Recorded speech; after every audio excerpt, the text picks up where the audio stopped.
to America, where Kamala Harris has been the Democratic candidate for 59 days.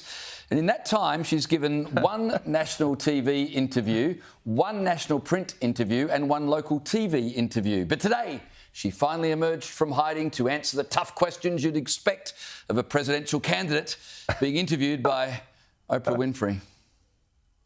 We are an optimistic people.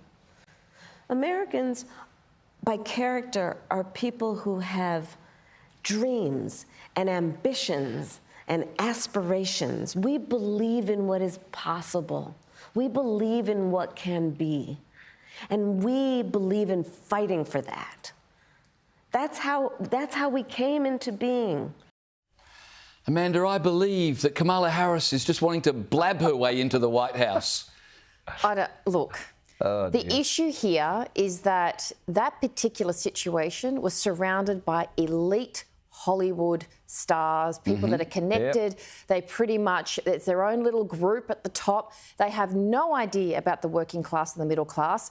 And there's no one from the working class and the middle class standing up actually speaking about the Democrats because they've all turned on them. So if they really want an interview and be genuine, then get a group of people that have lost their jobs, can't afford medical bills, and get them to ask questions, not Hollywood elites. What are the odds that she would ever do that, Amanda, do you think? Zero, which is why Trump always gets ahead, because he will always listen to the everyday person. Yeah, absolutely. Now, remember, Kamala Harris helped to fund bail for people charged with looting during the BLM riots, which made this admission interesting. If somebody breaks in my house, they're getting shot. Yes, I hear that. I hear that. Probably should not have said that. But my staff will deal with that later. And Gary, Kamala Harris has repeatedly advocated for a gun buyback scheme, but now we discover she won't be giving up her guns, and if anyone tries to loot her place, she'll shoot them. What on earth is going on with this woman? What frightens me is that she might end up with the launch codes, and it's a really frightening situation. And I know the Hollywood elites and the media elites and a whole lot of people think, you know, this is fantastic because she's not Donald Trump. But, you know, Donald Trump sat down with Greg Gutfeld on the Gutfeld program this week, which is, you know, late night TV. And I've never seen quite the type of Donald Trump that I saw on that show. He was just so down to earth, took everything on board.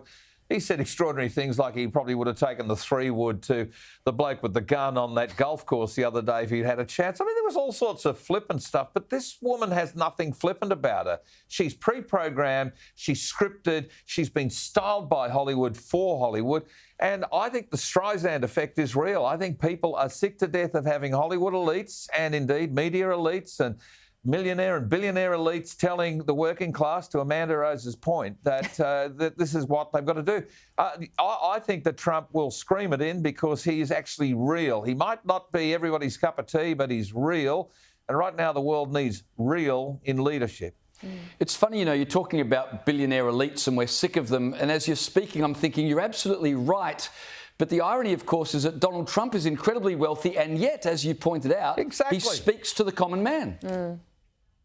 He's a punter. He really is. He's a billionaire punter. That's what he is. God bless him. That's what we need more of, billionaire punters. I wouldn't mind being a billionaire punter.